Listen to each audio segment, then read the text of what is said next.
এই যে দেখো কাজিয়া লাগি আছে ও ঢাকা আৰু নাহো আরে উত্তরনে তো দাও আরে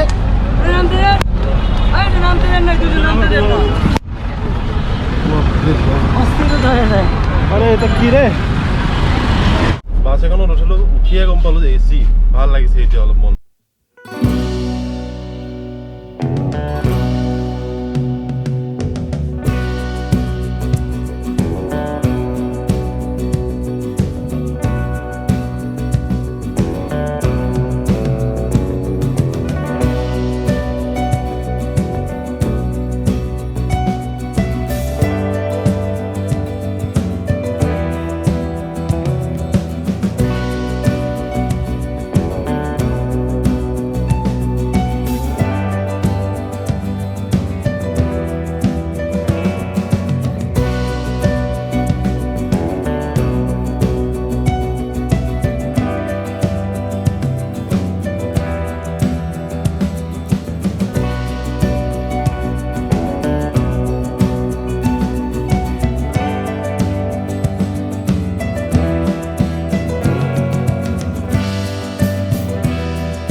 ফাইনেলি কক্সবাজাৰক বিদায় দিয়া সময় আহি গ'ল আৰু বাছ আহিছে এতিয়া 11টা বজাত এতিয়া আমি গৈ আছো ঢাকা কালি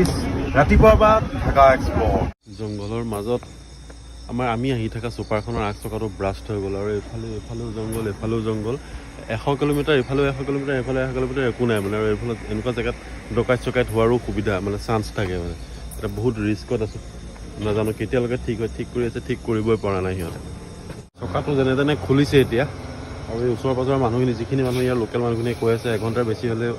সিহঁতৰ ওচৰত খবৰটো গুচি যাব কিবা মানে এটা ডেঞ্জাৰ খুব বেছি ডেঞ্জাৰ জেগা এটাত আছিলোঁ আমি এতিয়া হয়নে নহয় কিমান সময় লাগে আৰু নাজানো অলৰেডি 1 ঘণ্টা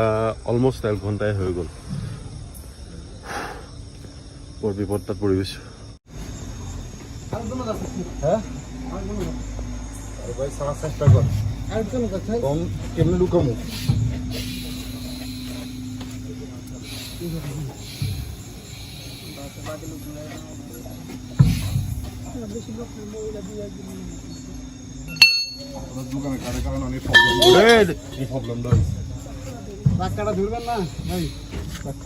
এতিয়া বাজিছে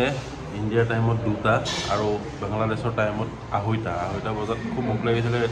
গাড়ীখন যেনে তেনে ঠিক হোৱাৰ পিছত আহিলে কিবা এটা খাইছোঁ ইয়াত এতিয়া কিমান দেৰি হৈ যায় আজি ঢাকা পাওঁতে কাইলৈ কেইটা বজাত নাজানো আৰু গৈ পেলাই লগে হোটেল আৰু মোবাইলত চাৰ্জো নাই কেমেৰাটো চাৰ্জ নাই পতা নাই কিয় হোগা আগে যাকে The next day কিয় বোলে ভাই ইমান সাফোকেশ্যন হৈ গৈছে নহয় এনেকুৱা সাফোকেশ্যন মই কেতিয়াও গুৱাহাটী চিটি বাছত বা চিটিত জেমত কেতিয়াও দেখা নাই মই ফাইনেলি ঢাকা আহি আমি পালোহি 11টা বজাত পালোহি চাগে ন প্ৰথমেতো বাছখনে আমাক লাট দি দিছে বাছখনৰ চকা ফুটি গ'ল কাৰণে 3.5 ঘণ্টামান লেট কৰি দিছে আৰু লাহে লাহে ঢাকা পালোহি ঢাকা পাই আহি জেগা চিনি নাপাওঁ তাক সুধি পেলাই আৰু ইয়াত CNG অটো চলে অটোবিলাকৰ ইমান দাম যিখিনি মানে আমি 100 টকাত অহা যোৱা কৰোঁ সিহঁতক 700 টকা 1000 টকা তেনেকৈ লাগে চ' আমি ভাবিলোঁ বাছত যাম মানে লোকেল বাছ যিবিলাক আছে তাক সুধি বাছত আহিছোঁ যিখন বাছত উঠিছোঁ সেই বাছখনে এটা জেগাত কমচে কম আধা ঘণ্টাতকৈ বেছি ৰখিছে এতিয়াও বাছখন ৰখি আছে আৰু এনেকুৱা গৰম সাফোকেশ্যন হৈ গৈছে মাথা চাথা বিষাই গৈছে ওপৰছে খোৱা নাই একো পেচাব কৰিবলৈ জেগা নাই পেচাব কৰা মানে এই বাছৰ পিছফালে জেগাবিলাক আছে তাতে বহি মানুহে পেচাব কৰি থাকে এই যে দেখো কাজিয়া লাগি আছে ও ঢাকা আৰু নাহো লাষ্ট এণ্ড ফাৰ্ষ্ট তুমি আহিবা হা আৰু ঢাকা নাহো দাদা ভাই এই এটা কি এরমই থাকে নাকি জামটা এরমটা আসলে এরকমই হয় এরমই হয় তো জাম না অল টাইম জাম না পাওয়ার জন্য কি করতে হয় সকাল সকাল সকালবেলা আসতে হবে আচ্ছা মেট্রো চলে না নাকি এখানে মেট্রো সামনে রাস্তা তো মেট্রোতে মানুষ যায় না কেন হয় নাই তো জনসংখ্যা বেশি বাংলাদেশ জনসংখ্যা বেশি 20 কোটি মানুহ অৰে বাবা আৰু বিল্ডিংবিলাক ইমান ওখ ওখ বিল্ডিং আৰু ইয়াত নোৱাৰিম কেনেকৈ বাছখনৰ পৰা বাহিৰলৈ যাওঁ মানে ওলাওঁ সেইটোৱে বাৰু খোজকাঢ়ি যাওঁ বুলি ভাবিছিলোঁ ই বাদে পলবৰ এনাৰ্জি নাই আৰে উত্তৰনে তো দাও আৰে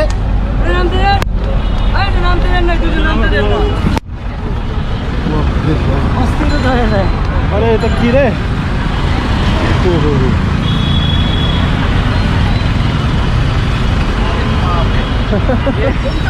अरे ले लिया है मतलब ঢাকা আসবো না কোনো ৰুলছ নাই কোনো ৰেগুলেশ্যন নাই মাজতে চিটি বাছে গাড়ী ৰখাই পেলাই ড্ৰাইভাৰ নামি গুচি গৈছে গুৱাহাটীত হ'লে ট্ৰেফিক পুলিচে আহি ডাণ্ডা বজাই দিলে এদিন কৰক অ'হো আৰু একদম মাথা চাথা ঘূৰাই আছে ভোক লাগিছে ফ্ৰেছ হোৱা নাই এতিয়া যাম এঠাইত ফ্ৰেছ হৈ ইভিনিং ওলাই আহি তাৰপিছত বাকীখিনি আপোনালোকক দেখাই আছোঁ এতিয়া যাম ECB চত্বৰ বাছ এখনত উঠিলোঁ উঠিয়ে গম পালোঁ যে AC ভাল লাগিছে এতিয়া অলপ মনটো আমি মানে যিটো এৰিয়াত আহিছোঁ সেইটো হ'ল মানে সেনাবাহিনী এৰিয়া হয় এয়াৰফ'ৰ্চ আৰ্মি এনেকুৱা এৰিয়া আৰু ইয়াত হৰ্ণ বজোৱা নিষেধ কেমেৰা কৰা হয় বাট এইখিনি বজাৰ হয় সেইকাৰণে কৰি আছোঁ বা ৰিক্সাত গৈ আছোঁ আৰু ইয়াত ৰিক্সা চলাই যে তেওঁলোকে এটা চাৰ্ট পিন্ধিব লাগে সেই চাৰ্টটো মানে লিখা আছে কিবা এটা চাওঁ ৰিক্সা চালক গম পাইছেনে 2 নং সেনাবাহিনী ঢাকা সেনানিবাস এনেকুৱাকৈ লিখা আছে কিছুমান বস্তু ভাল দেখিছোঁ কিছুমান বস্তু বেয়া দেখিছোঁ সেইবোৰতো এতিয়া যেতিয়া ওলাই যাম এক্সপ্ল'ৰ কৰিবৰ কাৰণে লাহে লাহে চব গম পাই থাকিম Later that same evening. ভাই এটা কত হ্যাঁ 70 টাকা কেজি আর কেলা দর্জন আছে এটা কি গেল এটা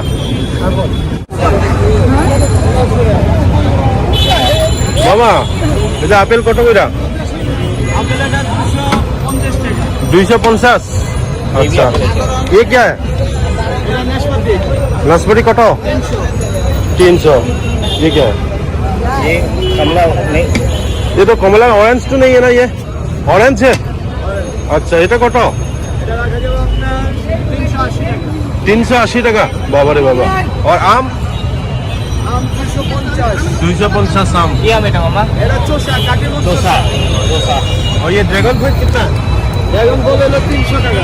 300 টাকা আচ্ছা ঠিক আছে থ্যাংক ইউ ওমা তরমুজ কত 60 টাকা 60 টাকা পিস কোনটা পিস এটা ও এক পিস 60 টাকা মামা এটা কত তিতা গেলা কত 50 কেজি আচ্ছা আর এটা 30 টাকা কেজি আচ্ছা তো অমিতা 30 এটা 50 টাকা কেজি আচ্ছা এটা তিয়হ রে বেশি আছে ভাই এটা কত হ্যাঁ 40 কেজি अच्छा बेसी तो नहीं तो डालिम देखिছো ইয়াত তো ডালিম इसका कितना है भाई এটা হচ্ছে 420 টাকা নিতে পারবেন কেজি কেজি 420 টাকা আচ্ছা এটা কি এটা মালদা কাঁচা মালটা দেশি কাঁচা মালদা এটা কত এটা 120 টাকা 120 টাকা না আচ্ছা এটা আঙ্গুর না আঙ্গুর হ্যাঁ আঙ্গুর লাল আঙ্গুর এটা কেজি কত এটা 450 450 টাকা কেজি আচ্ছা আচ্ছা ঠিক আছে আমি চিটি বাছত গৈ পেলাই 2:30 বজাত এই ঘৰত পালোঁ মানুহৰ যিঘৰ মানুহৰ আমি থাকিছোঁ ইমান ভাগৰ লাগিছে ইমান মানে ভাগৰ লাগিছে ভিতৰৰ পৰা ৰাতি ভাত খাই দিয়াৰ পিছত মানে শুই যে দিলোঁ মানে এনেকুৱা টোপনি মানে বহুত দিনৰ মূৰত আহিছে আমি উঠিব পৰা নাই শুই পেলাই ত' আমি শুই দিলোঁ বহুত টাইম মোবাইল চাৰ্জ আছিলে মোবাইল চাৰ্জ কৰিলোঁ কৰি এতিয়া আমি ফুটপাতে ইয়াতে এইটো বাংলাদেশৰ এইখিনি কণ্টেইনমেণ্ট আৰ্মি কণ্টেইনমেণ্ট জ'ন হয়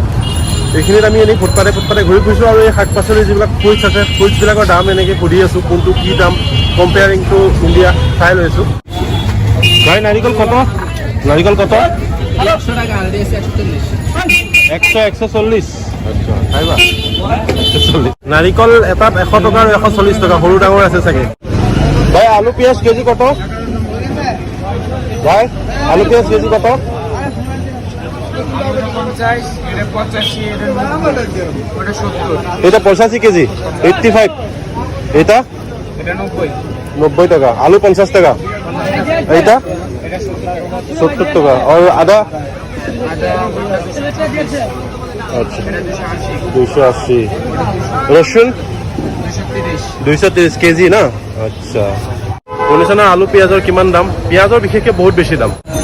খেলা চাই আছে এনেকে মানুহে ইয়াত এছিয়া কাপ দি আছে। ভাই ফুলকবি কত? ফুলকবি হা 60 পিস পিস, আৰু এই বন্ধাকবি 60 সেম। টেনশ্যন হৈ আছিলে পইচাৰ কাৰণে, পইচা শেষ হৈ গৈছিলে, বাট ইয়াতে ATM এটা পালোঁ। ATMটোত মাষ্টাৰ কাৰ্ড ছাপোৰ্ট কৰে। মই ATMখন লগাই চালোঁ, ওলাল 10,000 টকা এটা উলিয়াই ল'লোঁ। বাট বেছি কটা নাই, 50 টকাকৈ কাটিছে আপোনাৰ পাৰ 5,000ত। চাউলৰ দাম ইয়াতে বহুত, সিহঁতে ভিডিঅ' বনাব দিয়া নাই কাৰণে মই ভিডিঅ' নবনালোঁ। মই সুধি আহিলোঁ, বাচমতি ৰাইচৰ দাম হ'ল 350 টকা না, 350 টকা, আৰু বেলেগ কিবা চাউলৰ দাম কৈছিলে সেইটো হ'ল 400 টকা, আৰু নৰ্মেল যিটো ভাত খোৱা চাউল সেইটো দাম 70 টকা, 65 টকা, 80 টকা তেনেকৈ কেজি, মানে বহুত দাম চাউলৰ। আৰু ইয়াতে মিঠাই আপোনাৰ 1 পিচ 2 পিচ খালে ল'লে তেতিয়া 1 পিচেই হ'ব, কিন্তু ইয়াত কেজি হিচাপত মিঠাইবিলাক চব কেজি হিচাপত, দামবিলাক আপোনাৰ কেজি হিচাপত লিখা আছে। বাদামী জাম 550 টকা, স্পেচিয়েল 560, 600 টকা, চব এনেকৈ। কালাকান 750 টকা কেজি, বহুত আছে। চলো আজিৰ কাৰণে ইমানখিনিয়ে। অহাকালি ৰাতিপুৱা আকৌ লগ পাই আছোঁ। কাইলৈ ঢাকা এক্সপ্ল'ৰ কৰিব লাগিব, তাৰপিছত আৰু বেলেগ বেলেগ প্লেন হ'ব আপোনাৰ।